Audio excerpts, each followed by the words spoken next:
ডিজিটালে স্বাগতম। আমি এখন আছি মাগুরা জেলার সালিখা উপজেলার শতখালী দারুল উলুম দাখিল মাদ্রাসায়।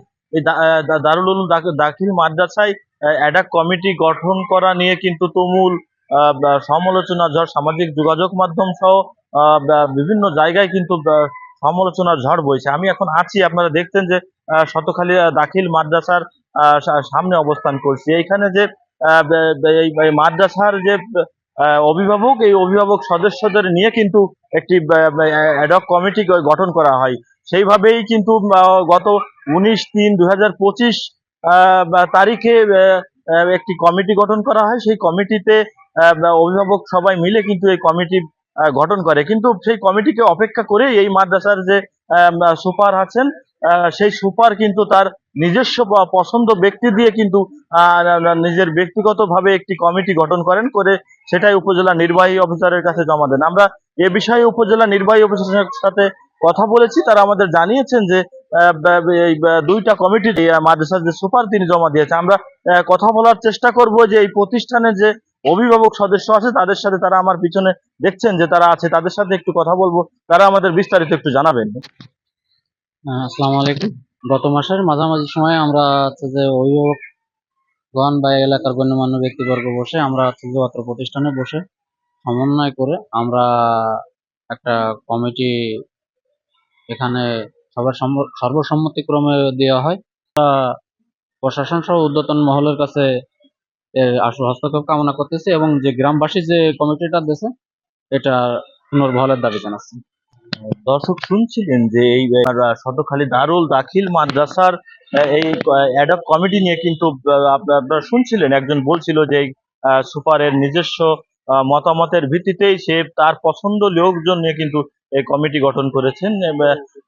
অভিভাবক তিনি আমাদের জানিয়েছেন যে আমরা যখন এই প্রতিষ্ঠানে আসছি তখন আমরা সুপারের সাথে কথা বলার চেষ্টা করলেও কিন্তু সাংবাদিকদের উপস্থিতি টের পেয়ে কিন্তু তিনি মাদ্রাসা থেকে চলে গেছে, এমনটি ধারণা করছেন স্থানীয়রা। আমরা আরেকজনের সাথে কথা বলবো, তিনি আমাদের জানাবেন যে কত তারিখে এবং কিভাবে এই কমিটিটা গঠন করা হয় এবং কে এই কমিটিটা গঠন করে, একটু আমাদের জানাবেন।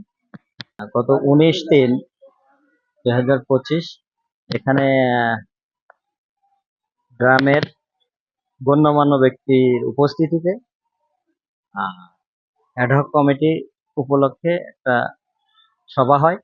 এখানে সর্বসম্মতিক্রমে সিদ্ধান্ত হয় 3জন অভিভাবক সদস্য আর 3জন সভাপতি ক্যান্ডিডেট হিসেবে। সর্বসম্মতিক্রমে আমার অবস্থান ছিল 2 নম্বরে সভাপতি ক্যান্ডিডেট হিসেবে। এখানে অন্য 2জন তার একান্ত ঘনিষ্ঠ হওয়ার কারণে 1 এবং 2 হিসেবে তাদের নাম পাঠিয়েছে, আমাকে 3 নম্বর করেছে। এটা তার নিজের যে 17 বছরের সে স্বৈরাচারের দোসর ছিলেন, সে কিন্তু এই উলামা লীগের সভাপতি হিসেবে সে কারোর তোয়াক্কা করে না, সে ইচ্ছা মতো এই কমিটি সাজিয়েছে। তিনি কিন্তু সভাপতি প্রার্থী ছিলেন এবং তার নাম 1 নম্বরে থাকার পরও কিন্তু এই মাদ্রাসার সুপার তার নাম 3 নম্বরে দিয়েছে। আমরা একটু কথা বলবো, দেখবো মাদ্রাসায় শতখালী দারুল উলুম দাখিল মাদ্রাসার চলে গেছে এই ধারণা। আমরা একটু সুপারের রুমে দেখবো সুপার আছে কিনা এবং এই প্রতিষ্ঠানের যারা আছে তাদের সাথে একটু কথা বলার চেষ্টা করব। মাদ্রাসার সুপার আছে? সুপার নাই। কোথায় গেছে উনি? সুপার গেছে হচ্ছে ছয়গেরা দাখিল মাদ্রাসায়, মিটিং আছে। ফোনে কন্ট্যাক্ট করার চেষ্টা করেছি, তিনি আমাদের জানিয়েছেন যে সে প্রতিষ্ঠানে নাই এবং অন্য আরেকটি মাদ্রাসায় আছে, এমনটি কিন্তু তিনি আমাদের জানিয়েছেন। তো এই শতখালী দারুল উলুম মাদ্রাসায় কিন্তু এই অ্যাডহক কমিটি নিয়ে যে কোনো সময় কিন্তু এর যদি সঠিক তদন্ত করে একটি অভিভাবকদের মতামতের ভিত্তিতে যদি একটি কমিটি না করা হয়, সেই ক্ষেত্রে কিন্তু স্থানীয় বা আশেপাশের যারা সচেতন মহল রয়েছে তারা আমাদের জানিয়েছেন যে যে কোনো সময় সঠিক পদক্ষেপ না নিলে রক্তক্ষয়ী সংঘর্ষ ঘটতে পারে, এমনটি কিন্তু আমাদের এই প্রতিষ্ঠানের অভিভাবক সদস্যরা জানিয়েছেন। এই ছিল মাগুরা শালিকা থেকে সর্বশেষ সংবাদ।